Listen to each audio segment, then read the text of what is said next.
చెప్పేదంటే ఆమె క్లయింట్గా నా దగ్గరికి రావడమే జరిగింది.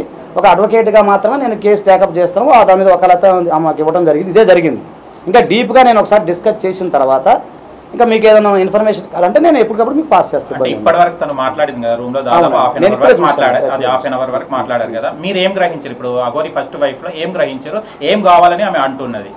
ఆమె ఏమంటుందండి, అదే జనరల్గా ఏంటంటే ఆమె డిమాండ్, ఇప్పుడు మాకు చెప్పిన డిమాండ్ ఏంటంటే బైగామి. మీకు తెలియదు ఏముంది, ఇప్పుడు భార్య బతుకు ఇంకా వివాహం చేసుకోకూడదు కాబట్టి అలా కనుక సర్కమ్స్టాన్సెస్ ఎవిడెన్స్ ఉండి ఇవన్నీ ఎవిడెన్స్ కనుక ఉంటే దాని ద్వారా మేము మామూలుగా ఏదైతే క్రిమినల్కి వెళ్తామా, లేకపోతే ఏదైతే ఆర్సీఆర్ కొన్ని ఉంటాయిలేండి అది దానికి సంబంధించి అలాగా మేము ఫైల్ చేసుకుంటామా, లేదా ఇంకో రకంగా ముందుకెళ్తామా చేయొచ్చు. ఇంకొక విషయం ఏంటంటే నాకు ఆ వర్షిణి గారు కూడా పరిచయం, అంటే వర్షిణి నాకు పరిచయం లేదు కానీ వాళ్ళ పేరెంట్స్ మాకు పరిచయం. ఎలాగంటే వాళ్ళు మా ఇంటి దగ్గరే ఉంటారు, మాది విజయవాడ, కృష్ణలంక మాది. సో వాళ్ళకి మాకు 3-4 కిలోమీటర్ల దూరం ఉంటుంది.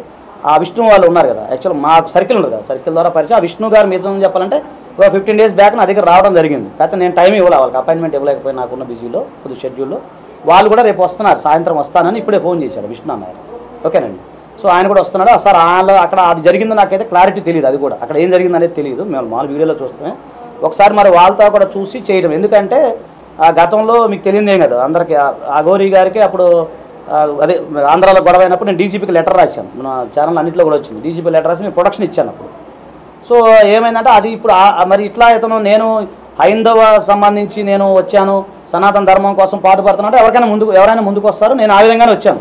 కాకపోతే ఇట్లా మహిళల పట్ల ఇట్లా ఉండటము, ఇవి కొన్ని ఉండటం కదా, ఇవన్నీ ఉండటం అంటే నాకు కూడా కొంచెం బాధ అనిపించింది. మీరు అందరూ సపోర్ట్ చేస్తే ఆ సంబంధించిన మీరు అన్నట్టు ఫోటోలు కానీ ఆ వాయిస్ సంబంధించింది కానీ అవన్నీ కూడా మనం మీరు ఇప్పుడు first wife and second wife, Aghori first wife second wife ఇద్దరి మూలాలు విన్నారు కదా సార్, ఏం సిమిలారిటీస్ కాదు పప్పు ఇక్కడ ఆమె వాళ్ళ వర్షం నేను వినలేదండి.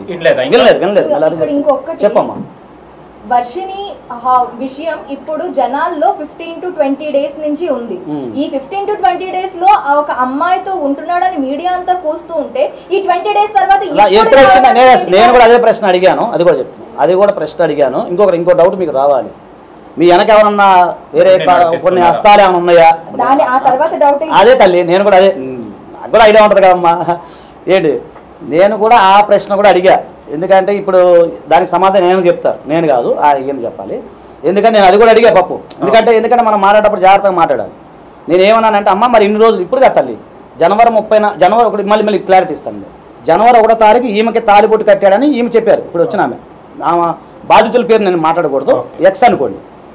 వై అనే వ్యక్తి, మీరు అక్కడ అర్థం చేసుకో, వై అనే వ్యక్తి అంటే వాళ్ళు, ఓకేనా? సో ఆ వై అనే వ్యక్తికి జనవరి 30 నాడు తాలిబొట్టు కట్టాడని చెప్పి మనకు వచ్చిన ఇన్ఫర్మేషన్. అంటే జనవరి 1 ఒక ఎక్స్ అనే వ్యక్తి తాలిబొట్టు కట్టడం జరిగింది, వై అనే వ్యక్తికి జనవరి 30 నాడు, అంటే 1 month గ్యాప్ అయింది. సో అప్పటి నుంచి కూడా ఈ వర్షం మీరు అంటే వర్షం ఏమన్నా ఇప్పుడు ఏమో చెప్పింది మీకు చెప్తాను, నాకైతే ఐడియా లేదు. అదే నాన్న ఒక్క నిమిషం, ఇప్పుడు ఈమె చెప్పింది నేను చెప్తాను. సో పోన్లే 13-20 మధ్య గ్యాప్ అయితే వచ్చిందిగా, 15 రోజులు గ్యాప్ వచ్చింది. ఇప్పుడు అది వదిలేద్దాం. ఇప్పుడు మీరు అన్నట్టు మా సిస్టర్ అన్నట్టు ఇప్పుడు వరకు కూడా ఇది ఎంత జరిగింది కదా, విషయం జరిగింది, బాగా పొక్కింది, లైవ్లు వస్తూనే ఉన్నాయి, అన్ని చూస్తున్నప్పుడు ఇప్పుడు రావాల్సిన అవసరం ఏంటి అని నేను కూడా మిమ్మల్ని మీలాగా ప్రశ్నించాను. జరిగింది అదే కన్వర్సేషన్.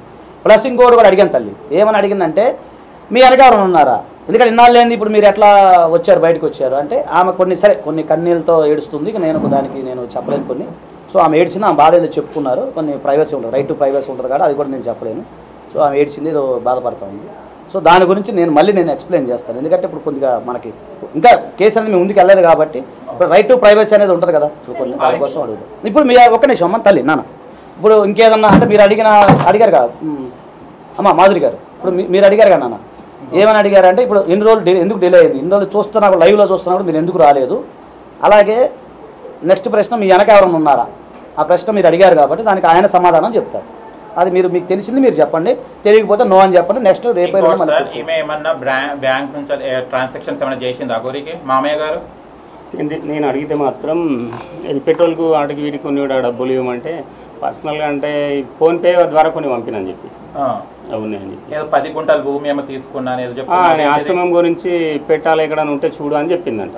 చెప్తే ఆమె సరే చూద్దామని ట్రై చేస్తే ఇక్కడ అక్కడ ఇక్కడ అనుకుంటూ తర్వాత నెట్టేసుకుంటూ.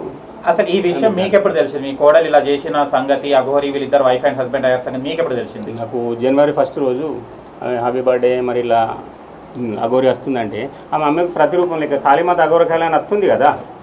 అయితే నేను ఇప్పుడు ఆమెని చూస్తే పెద్ద పెద్ద మనుషులే అమ్మని మొక్కుతురు ఆమె. మేము కూడా సరే కాళీమాత రూపం కదా అని అట్లా మొక్కదాం. సరే ఆమె హ్యాపీ బర్త్డే అంటుందట అంటే మరి ఇంత క్లోజ్ ఎక్కడ తెలియదు అంటే నాకు ఇట్లా ఫోన్ కాంటాక్ట్లో వచ్చిందంట. నేను కూడా ఎక్కువ ఫోన్ గురించి నాకు తెలియదు, ఈ టచ్ ఫోన్ల గురించి. అయితే ఆమె చెప్పిన తర్వాత సరే మరి మామయ్య మీరు కూడా రండి అంటే January 1 అట్లా అంటే December 31 నుంచి తెల్లారితే 5 January 1 ఆ రోజు హ్యాపీ బర్త్డే అని అంతా ఆమె ఇట్లా కొండగట్ట వెళ్ళిందంట. ఇక కొండగట్ట నుంచి షార్ట్ కట్ రూట్లు ఉన్నాయి అని అవి కూడా నాకు తెలియదు, కానీ మంచిర్యాల అనే వాళ్ళ ఊరు అక్కడ ఉందంట. అటు నుంచి కొండగట్ట పైన నుంచి తిరిగి మళ్ళీ ఇటు రాగా హనుమాన్ టెంపుల్ కూడా ఆగి హ్యాపీ బర్త్డే చేసుకుంటాను నేను. హ్యాపీ బర్త్డే ఆమె కోసం అయితే కేక్ కూడా తీసుకొచ్చిన తర్వాత ఏమేం చేసింది, దండలు వేసింది. చెప్పాము ఇంతకుముందు మీకు మీడియం ముందు. ఆ దండలు చూపించినాం, ఆ దండలు వేసింది. తర్వాత పసుపు కొమ్మ కట్టింది. ఈ పసుపు కొమ్మ ఎందుకు కడతారు,